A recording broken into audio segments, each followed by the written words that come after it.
Hey, Conscious Habit listeners. My goal is to help support you on your journey of discovering how to live from your highest and most fulfilled self at home and at work. And in that vein, I have some thoughts I'd like to share with you today. So meditate on this. How do you measure your own consciousness? On nearly every episode with every guest, I like to ask the question, what does consciousness mean to you? And so I'm going to turn that to you, listener. What does consciousness mean to you? I've come up with this conscious equation. And okay, just disclaimer here for any mathematicians, I use the word equation very, very loosely here.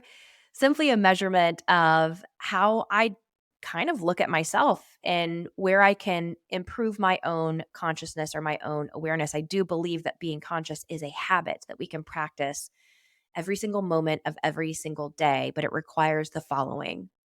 Number one is awareness. Where is my thinking right now? Where is my attention right now? If it's in the future or it's in the past, I am not doing my best to be present, and life truly only unfolds in the present moment. The next piece is awareness, and awareness both from what's happening outside of me, which goes along with presence, but also awareness of what's happening inside. And to me, that requires a deep level of curiosity. What am I thinking? What am I feeling? Why? Ooh, I just noticed I felt frustrated by that person who cut me off. Why is that? Why did it really frustrate me?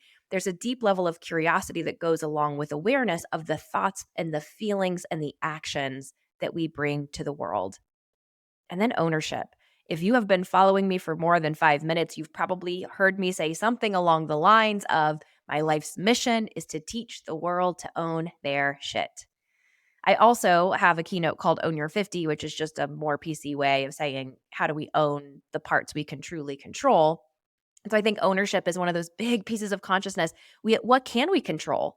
We can control how we think, feel, and respond to pretty much any situation. So those three things, awareness and presence and ownership, really key to us ensuring that we're leveraging consciousness to the best of our ability. But here's where the equation part comes in. And I wish you could see me use these air quotes. But I think all of those things need to be subtracted by ego. Ego, that voice within, we all have it. It sounds different, but it's the internal judger. It judges us and it judges everyone and it judges the moment. And it's constantly sort of saying, you're not good enough. It's not good enough. They aren't good enough.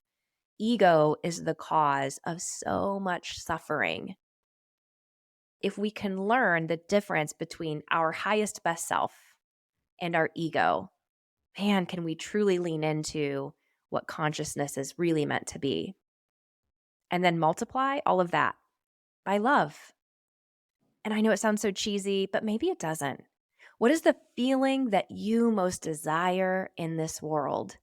As humans, we know security, validation, acceptance is key to us feeling like we belong.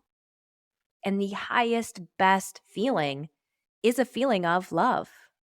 And closely tied to love is joy.